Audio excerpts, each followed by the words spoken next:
Hello, everybody, and welcome into Commodity Culture, where our goal is to make you a better investor in the commodity sector. My name is Jesse Day. Before we dive in, standard disclaimer, nothing here is investment advice. Do your own due diligence. And today's guest is the CEO of American Critical Minerals, a company actively exploring its Green River Potash and lithium project in Utah. Simon Clarke, it's great to have you on the show. Great to be here, Jesse. Thanks very much for the invite. Yes, I'd love to get started with the current outlook for lithium and ask what are the main themes and trends you're currently watching that you think more investors should be paying attention to when it comes to the lithium market? Yeah, it's a great question, Jesse. I think obviously, lithium had a very large run up, where prices went as high as $80,000 a ton, and which was overdone. And It was very much the thesis that the EV penetration rates were climbing, and you were going to see the more and more need for lithium. And I think really, if I analyze what happened to the market, it got too high. I think that definitely put a number of players and investors and people off it. And it's still a commodity, like, it's not as bad as cobalt, but it's a commodity that's controlled by the Chinese. And the Chinese, you have to take your hat off to the strategy that they've put in over 40, 50 years to get control of a lot of the mineral supply chains in the world. And they do dominate the refined lithium products market. And I think they're able to control pricing somewhat to their benefit. And we've seen the whole Chinese side really ramp up in terms of EV production and supply to many parts of the world. Now, obviously, in North America and Europe, it's not as easy for them to penetrate, and rates have been a little bit slower here. And I think because of that, people have sort of talked about an oversupply in the lithium world. I think really it's just more about inventories and, as I say, the Chinese controlling the market. And then you do get a snowball effect, and there's been a lot of press around the EV penetration slowing. Well, certainly in Vancouver, I see more and more EVs, so perhaps it's not growing as fast as everyone thought it would, but it's still growing, it's still coming, and globally it's coming fast. So, when I look at it, it's like any other commodity. It gets too high, it then gets sold off. Unfortunately, it's at the levels now where, no one's going to bring into production a new lithium mine at these prices because you can't afford the capital. And, you might just about make money on the OPEX side of things, but you can't fund and build a proper lithium project with prices, I believe, south of $20,000 a ton. So, I do think that's really where the sector's probably going to head in the medium to long term, is back to $20,000 to $30,000 a ton. Pricing is such at that level that the cost for EVs can continue to come down and get greater penetration. And there's enough there for mining companies to be able to build mines and processing plants and bring on new production. So I think that's where we're headed. We're in a typical commodity cycle. For a lot of commodities, obviously there's different factors that impact lithium, as I say, like Chinese control. But I do believe that we are going to see things start to move. There's no doubt that mines have been shut in and new mines have not been brought on. And there's a lot of commentators expecting things to start up, moving in the right direction again, later in the second half of this year. And again, it looks like in 2 or 3 years' time, the sector could be in deficit even at these lower penetration rates. So I remain highly bullish on lithium. There's a lot of companies out there that are smarter than me. If you look at Rio, for example, and what they've been doing in the lithium space, making big bets. You look at Coke, Exxon, Chevron, all the big energy companies putting a ton of money into direct lithium extraction on the brine side. A lot of people who are smarter than I'll ever be are putting a lot of money, and it tells me that the sector is going to come back strong at some point here, and I think it'll be sooner than later. I didn't have this question prepared, but I have to pull on that thread regarding China's dominance in both the lithium industry as well as in the electric vehicle market at present. Um, how does China currently control the lithium market? It's not through the extraction of lithium itself. It's mostly in the processing. Is that correct? Absolutely. So, the Australians have neatly built their mining culture and along, and somewhat like us in Canada as well, which really doesn't make sense long term. But they've always done that. The Aussies have done this with iron ore. They've done it with lithium, where they just mine it and then they ship it to China, and China has all the refineries and all of the upgrading facilities to then make refined products that you can then put into batteries and other products. So they control it, and same goes for a lot of the brines in South America. I mean, a lot of those brines have Chinese investment in them. And a lot of them again need to then go to China for processing and upgrading. So, China has very much made itself central to getting lithium into a form that it can then be used for lithium ion. And on the back of that, they've for decades wanted to get a big dominant position in the automobile sector, and obviously they've not bothered with the ICE route, the internal combustion engine. They've gone straight to the EVs, and they control cobalt, lithium, and a bunch of other critical minerals that you need for that. So it is why we are right, and this administration in the US, who I'm not talking politics here, but I think they're absolutely right to put a lot of focus on the need for critical mineral development in North America as quickly as possible, and the same is true for Europe. Let's talk about potash for a moment, because this is an absolutely vital commodity that doesn't get enough attention, in my opinion. Give us your current overview of the macro setup for potash and the catalysts that are driving the market at present. Yeah, so I think there's really two key themes. I think in general, in potash, there's a lot of potash produced in a number of key territories around the world. If you think of Canada, you think of Belarus and Russia. There's some production out of Israel and Germany and other places, but so there's a few key areas. The trouble with potash always is that there's a lot of areas around the world that don't have domestic potash, and so they're reliant on overseas suppliers. I mean, Brazil might be the biggest example, and China actually. This is an area where China does not produce nearly enough potash for its own domestic needs. And so, there's a lot of geopolitical trends. There's obviously been wars. There's obviously trade wars. And I think what you're seeing is the need for more and more supply to go into a number of these countries, and for more domestic or supply close to some of these key markets. And so you have seen the price of potash strengthen over the last several months here. You've seen agriculture is growing globally at a 5% compound annual growth rate, roughly. There's a number of statistics in that regard. You look at the growing populations across now not everywhere, but in most parts of the world, and the need to feed those people. So food security becomes a bigger and bigger issue. And then with potash, you layer that on. We're obviously focused on the domestic US market, where the US is dependent on 95% of its potash from foreign players, and a lot of that comes from Canada. Prior to the war, a lot came from Belarus and Russia. Obviously, that's dried up, and then you add on potential tariffs and trade wars, and it's clear that the US, to protect its agricultural sector and its own food security, needs to develop domestic supplies. And the good thing is, in the US, there are a number of sources of potash. Where we are in the Paradox Basin is the only super basin in the US, and a super potash basin would be a basin that can produce at least 1 billion tons.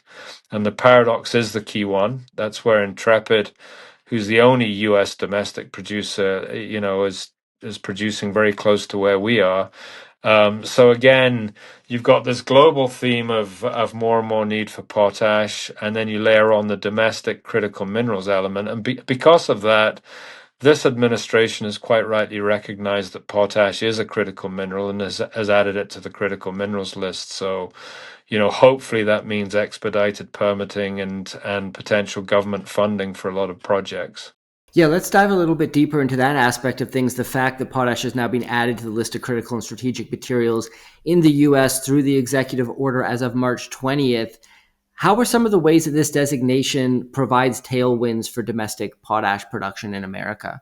Yeah, so we would argue that it really has always been a critical mineral and it should never have been taken off the list. It is obviously critical to farming. I mean, potash is the key ingredient in all key fertilizers, without which, you're not able to keep to keep producing efficiently and in a disease resistant way. So it's a critical element.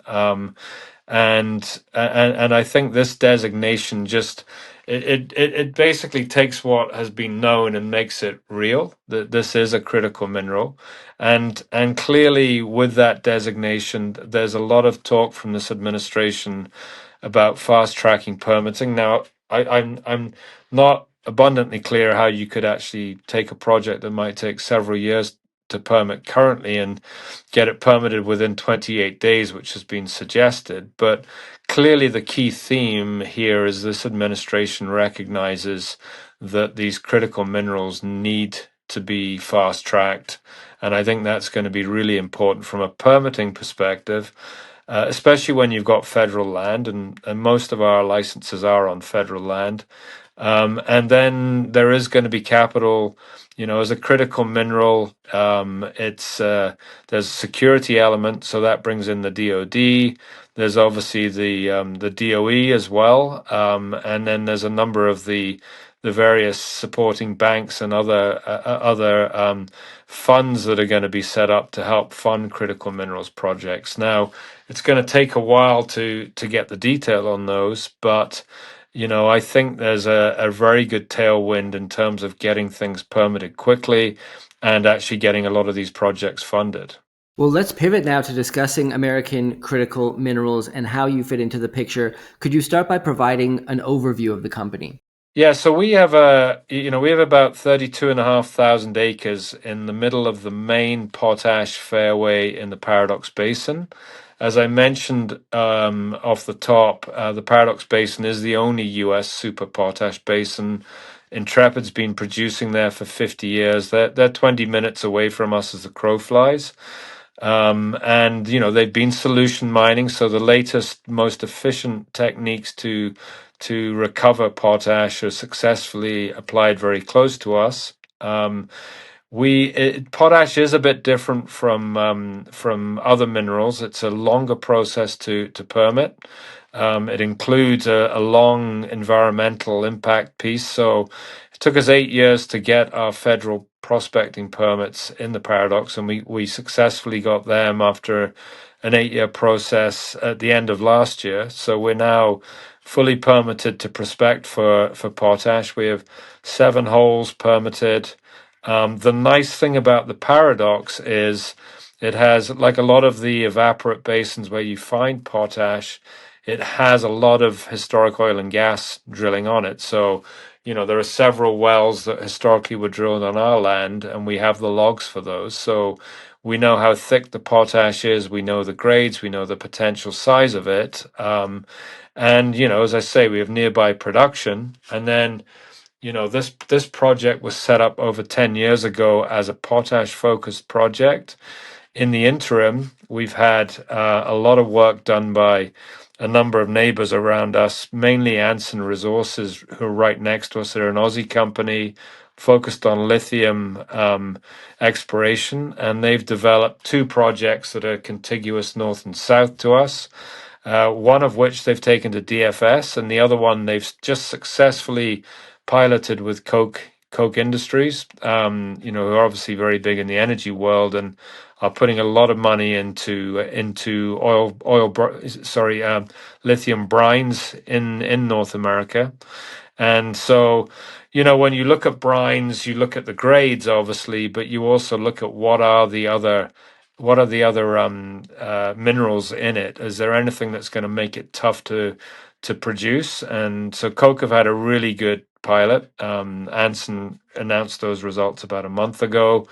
And so without this company was built and the project was focused on potash, but a lot of heavy lifting has now been done, which we have not had to pay for, but directly impacts us because it's contiguous land, and we know we have the same brines because of the logs we have, and again, it looks really good for lithium production, and the development of lithium production in the paradox. So started off focused on potash as a critical mineral, and now we have lithium as well. So, and the way it works is they're not byproducts. We have the potash is at about 4 or 5 thousand feet. If you drill a well, and then below that at 7 to 8 thousand feet, you've got the brines. So it's great. We have both of these key critical minerals. We have a lot of drill control from prior historic drilling, and then we've got potash production nearby, and we're surrounded by a lot of lithium development. So a lot of money's coming in that's really helping us. We have a large exploration target on the potash side, about 600 million to a billion tons of KCL grading 19 to 29%. So, if you took an average of that, you'd probably say you've got 200 or 300 million tons of potash. We believe that we can put in place a 1 million ton a year project for over 100 years. So it's a big scalable asset. And it's brownfield because of what's gone on around us. So our next phase is we're fully permitted and bonded on our state leases. We're fully permitted on our federal leases. We're in the process of bonding some wells there, and then in the second half of this year, we should be in a position where we can move forward and drill. And that drilling is really confirmation drilling. It's also needed to convert the exploration target to a full-blown resource, and then that'll allow us to do an economic study. And the nice thing about this project is, although the wells are quite expensive to drill, we can test for both potash and lithium in the same hole. So yeah, it's exciting. There's a lot coming. I think our timing is great given what's happening in the world, and really what we're trying to do is get the message out about who we are, what we are. The permitting process took a long time, but we're now permits in hand and ready to go. Fantastic. Well, could you dive a little bit deeper into the Green River project? Lay out any geological highlights, infrastructure in place, relationship with local government and community, and anything else you think it's important to touch on. Yeah, that's so Green River is close to Moab in Utah. It's and as I say, we're about 20 minutes as the crow flies from Intrepid Potash, which has been producing potash on the banks of the Colorado River for 50 years, and has done a lot of heavy lifting in terms of bringing on solution mining and the latest techniques to recover potash both economically and environmentally. So it is definitely the best way to recover. And they have put in rail spurs, so there's really good rail infrastructure.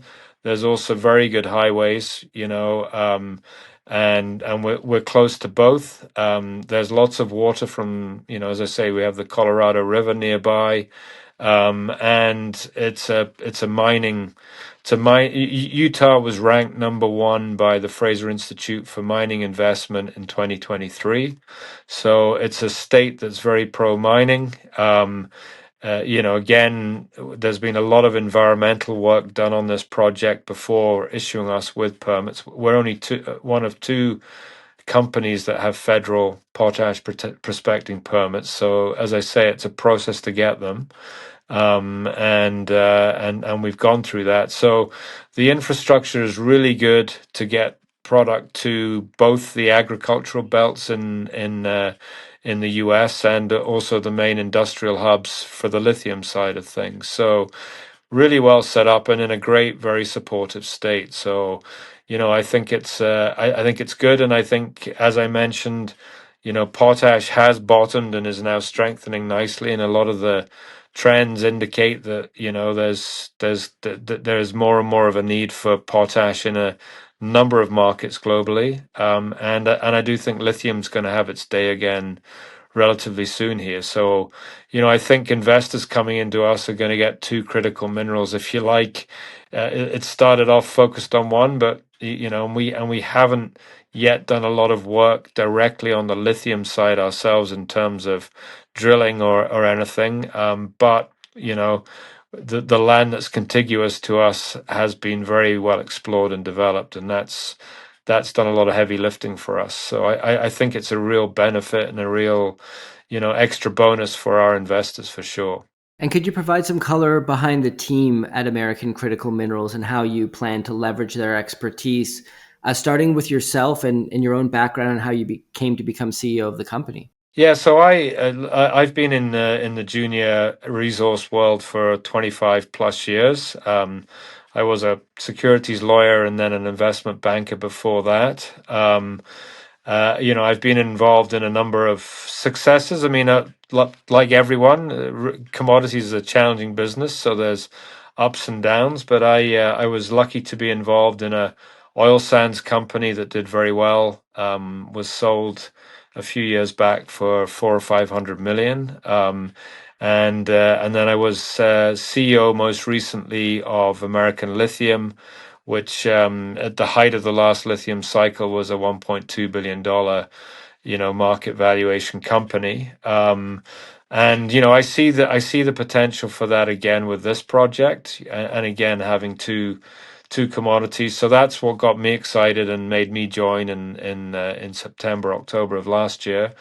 The guy who brought me in, Dean Besserer, is our COO.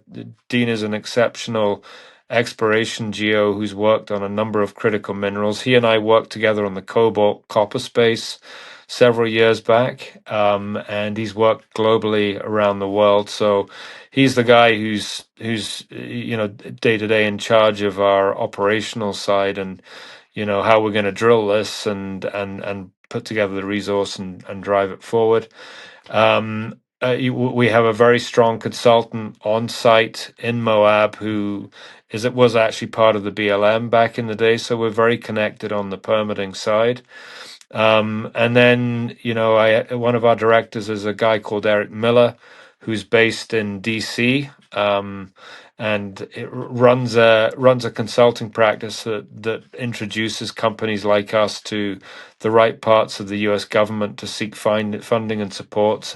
Very well connected in Ottawa as well, and also at a number of state levels. So just a really good guy for the political, the whole government funding and support side of things. I also have a director called Colin Healy. He's the CEO of Premier Uranium. Colin was an analyst for 16 years at Haywood Securities on the critical mineral side. So, has known this project for a while and agreed to join our board, a year or so ago. So he's a really strong guy, understands critical minerals in depth. And then a really strong financial director in Steve Vanry, who's had a 30-year career in the financing side of the resource sector. So, a really strong audit chair. So, we've got a really strong team. I think we're going to get good access to government sources through Eric. We've got a lot of technical capability, a lot of experience of capital markets, and we're lucky that we're backed by two prominent Haywood brokers, Dave Elliott and Andrew Williams, who funded this project for close to 12 years. The original geo who put it together is a very well-known geo in Vancouver circles called John Gregg. John is now in his mid-80s, so is less and less active. But he's probably discovered 30 to 40 million ounces of gold over his career, and was originally an oil and gas geo, and so knew, when he put this project together, knew where to look, where the main fairways were in the paradox, and built the project. So I think we've got a lot of touch points, and we've put a good team together. I mean, obviously, the goal now is to finish the permitting and then get this project drilled and resources out, and there should be a lot of news flow through that process. Yeah, that leads into my next question, which was going to be about upcoming catalysts. It sounds like the immediate goal is to get a drill program going and then do an economic assessment. What is the timeline looking towards when you'll be able to begin drilling at the project? And if there's any other catalysts coming up for the company that you think it's important to mention, please do. Yeah, so listen, I think for my role since joining is really to raise awareness, because this was one of those little hidden companies that no one knew anything about. If you think of the length of time it took to get things permitted, but now we have the prospecting permits in place. Obviously, the immediate short term is to finish bonding and get formal permits on the federal leases. We have all that in place on the state leases, so that should probably take another couple of months here. I think by the time we get through all the hoops, which should position us well. Markets. Assuming markets continue to strengthen on the commodity side, which I think they're going to, as I said, we're starting to see some good developments on potash, and I think lithium is not going to be too far behind. And then that should position us well to be drilling in the second half of the year, and then come out with a maiden resource. Now we know what we're going to find. As I said, we have a big exploration target that Agapito, who are the prominent engineers in the potash world, put together. And so we want to convert that to a resource and then come out with a maiden resource on the lithium side. Really nice for us is that Anson and Koch are very active around us on lithium, so we're going to see good news flow from that. And then I think beyond that, it's just there's a lot of global trends that are starting to move in our favor, that I think will also help. So there's lots of things happening. Again, specifically, we'll finalize the permits and the bonding over the next couple of months, and then really look to get drilling. We know where we're going to drill. We have to drill down a little bit more, so to speak, to specify the drill collars. We'll look to drill 3 holes. These are blanket style mineralization, and we have a lot of historic data already. So it shouldn't take much more than that to convert things to resources, and then pull together an economic study on the back of that. So, second half for us, assuming everything goes according to plan, would be drilling resources, and then probably you move into the PA process, which probably gets completed in the first half of next year. Great. Well, Simon, I'll end by opening the floor to you. Is there anything we haven't yet covered, or anything you think it's important to emphasize to potential investors of American Critical Minerals? Yeah, listen, I think what I've laid out is a well thought out strategy in terms of how we're going to take this forward into drilling. Obviously, there are a number of factors that could make that even faster. We're seeing a lot of noise out of this administration in terms of cutting permitting for critical minerals, so that's only going to help us provide further upside, and I think government and state funding is going to become stronger and stronger. So again, that might help us fast track things from our side. And I really do think, I think we're close to a bottom in lithium.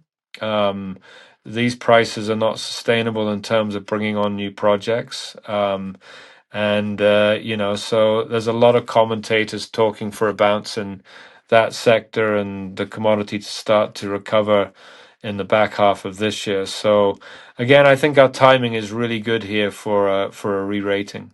Great. Well, I'll put a link in the description below to the American Critical Minerals website, as well as social media for people who want to follow along with the company. Thank you so much, Simon, for coming on and sharing your knowledge with the audience. Appreciate it, Jesse, and thanks for the great questions. Commodity Culture is a series on commodities and natural resources. If you would like to see more, be sure to subscribe and hit the bell notification so you're always up to date with the latest episodes.